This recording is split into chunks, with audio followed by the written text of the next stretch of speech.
आखिर कौन थे वह योद्धा जो महारथी कर्ण का कवच और कुंडल तोड़कर उसका वध कर सकते थे? आखिर किस अस्त्र से कर्ण का कवच और कुंडल तोड़ना संभव हो सकता था? क्या वह कई में कर्ण के कवच को भेदा जा सकता था? आप देख रहे हैं द समय चक्र। इससे पहले कि वीडियो में आगे बढ़े, आप सभी लोग हमारे चैनल को सब्सक्राइब अवश्य करें। और यदि आप लोग भी भगवान श्री कृष्ण को सच्चे दिल से मानते हैं तो कमेंट बॉक्स में जय श्री कृष्ण जरूर लिखें। दोस्तों, महारथी कर्ण महाभारत युद्ध के एक ऐसे योद्धा थे जिन्हें अपने जीवन काल में बार बार अपमानित होना पड़ा था। जन्म लेते ही उन्हें जन्म देने वाली माता ने उन्हें त्याग दिया और जब शिक्षा लेने वह गुरु द्रोण के पास गए तो उन्होंने उन्हें शूद्र पुत्र होने के कारण शिक्षा देने से मना कर दिया। तब दोस्तों, उन्होंने एक ब्राह्मण का रूप धारण कर भगवान विष्णु अंशावतार भगवान परशुराम से शिक्षा ग्रहण की, लेकिन वहां भी उन्हें अपमानित ही होना पड़ा, क्योंकि शिक्षा पूर्ण होने के बाद गुरु परशुराम को जब यह बात पता चली कि यह एक ब्राह्मण पुत्र नहीं बल्कि एक शूद्र पुत्र है, तो उन्होंने कर्ण को एक शापित जीवन जीने को विवश कर दिया। लेकिन कर्ण ने कभी हार नहीं मानी और अपने बाहुबल से भारतीय पौराणिक इतिहास में वह ख्याति हासिल की जिसके वह हकदार थे। दोस्तों, कर्ण के बारे में ऐसा कहा जाता है कि यदि महारथ कर्ण अपना अमृत से निर्मित कवच और कुंडल धारण किए रहते तो कर्ण की मृत्यु असंभव थी। तो क्या महाभारत काल में ऐसा कोई योद्धा था जो कर्ण के कवच और कुंडल को भेद सकता था? दोस्तों, यह कवच और कुंडल कर्ण को एक महारथी बनाते थे। ऐसा कहा जाता है कि यदि कवच किसी भी अस्त्र शस्त्र से कर्ण की रक्षा करता था तो वहीं कुंडल उनके अंदर स्फूर्ति और तेजी भरते थे, जिस वजह से वह हमेशा स्फूर्तिवान रहते थे और बिना थके हुए कई दिनों तक युद्ध करने की काबिलियत उनके अंदर थी। यहाँ तक कि वेद व्यास जी ने महाभारत में कर्ण को एक युवा योद्धा के तौर पर पेश किया है, क्योंकि उस समय उनके पास कवच और कुंडल थे जो उन्हें अत्यधिक शक्तिशाली बनाते थे। ये तो सभी जानते हैं कि कर्ण जैसा योद्धा अपनी दान वीरता के लिए जाना जाता है। इसी दान वीरता के फलस्वरूप उन्हें इंद्रदेव की अमोघ शक्ति प्राप्त हुई थी। यह एक ऐसा अस्त्र था जिसे कोई भी अस्त्र काट नहीं सकता था। दरअसल युद्ध के निश्चित हो जाने के बाद इंद्रदेव को अर्जुन की चिंता सताने लगी कि कर्ण के कवच कुंडल रहते, मेरा पुत्र उसे परास्त कैसे कर पाएगा, क्योंकि वह जानते थे कि सूर्य देव का दिया हुआ कवच कुंडल जब तक कर्ण के पास है तब तक उसे कोई नहीं हरा सकता। इसलिए इंद्रदेव ने छल का सहारा लिया और एक दिन कर्ण जब सुबह के समय सूर्य देव को जल अर्पित कर रहे थे, तब इंद्रदेव ब्राह्मण का वेश बनाकर उसके पास पहुंचे और कर्ण से उसका दिव्य कवच कुंडल मांग लिया, क्योंकि सूर्य को अर्घ्य देते समय कर्ण से कोई भी कुछ मांगता तो वह मना नहीं करते थे।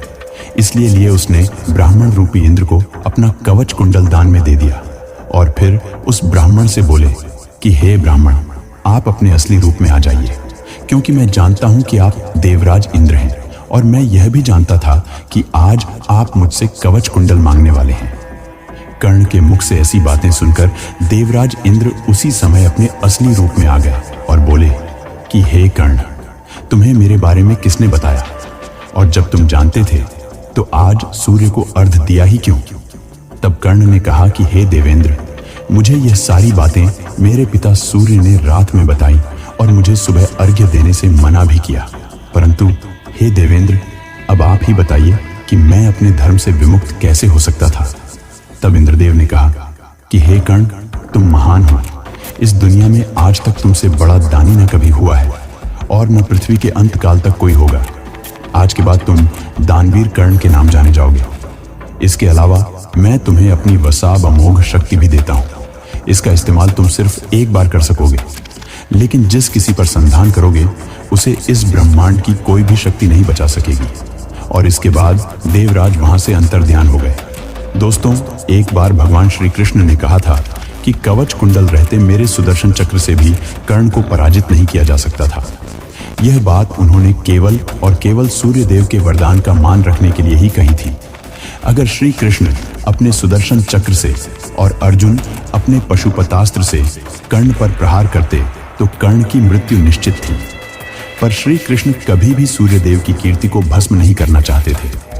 सुदर्शन चक्र को महादेव के अतिरिक्त कोई दूसरा नहीं रोक सकता है। यहाँ तक कि अमृत धारण कर चुके देवता भी सुदर्शन चक्र के समक्ष अभेद्य नहीं। और वहीं जब भगवान शिव ने अर्जुन को पशुपतास्त्र दिया था तो उस समय उन्होंने कहा था कि इस पशुपतास्त्र के बारे में देवराज इंद्र, यम, यक्ष, कुबेर, वरुण अथवा वायुदेव भी नहीं जानते। साधारण मनुष्य तो दूर की बात है, सभी प्राणियों त्रिलोक में ऐसा कोई नहीं है जो इस अस्त्र से मारा ना जा सके।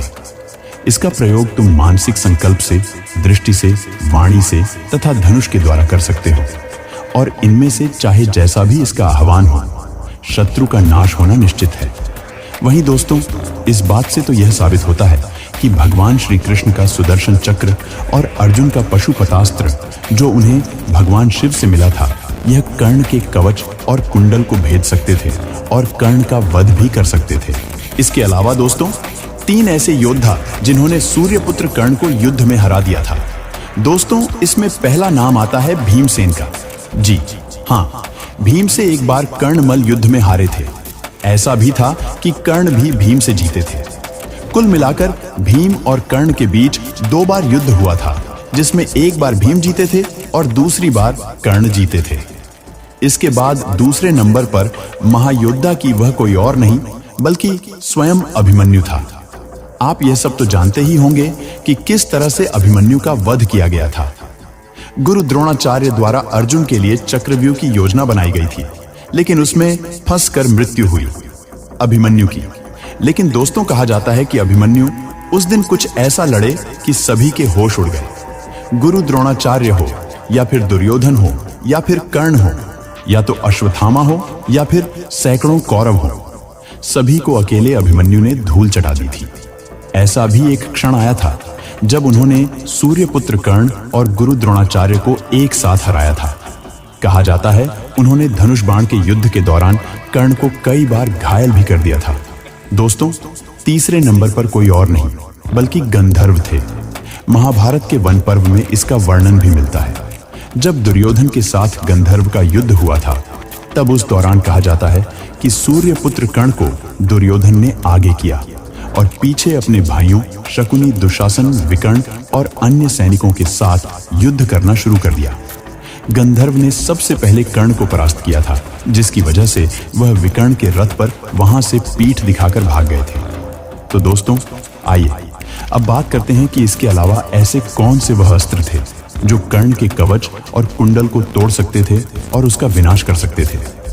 दोस्तों, कहते हैं कि भगवान विष्णु के दोनों ही अस्त्र यानी नारायणास्त्र और वैष्णवास्त्र, यह दोनों ही अचूक तथा अजय थे। नारायणास्त्र का प्रतिकार करना संभव है। इसका प्रतिरोध करने से इसकी शक्ति और बढ़ जाती है और इसका केवल एक ही प्रतिकार है, और वह यह है कि शत्रु अस्त्र छोड़कर नम्रतापूर्वक अपने आप को इसके आगे अर्पित कर दे। तो इसीलिए इसका उपयोग महाभारत में अश्वत्थामा ने पांडव सेना पर किया था और कुछ ही समय में इस अस्त्र ने पांडवों की एक अक्षण सेना को नष्ट कर दिया था। अगर श्री कृष्ण उस समय सबको नतमस्तक होने को न कहते तो परिणाम और भी विनाशकारी हो जाता। वहीं भगदत्त ने जब अर्जुन पर वैष्णवास्त्र लाया था तो उस समय अर्जुन के आगे आकर के भगवान श्री कृष्ण ने उस अस्त्र को अपने ऊपर ले लिया था।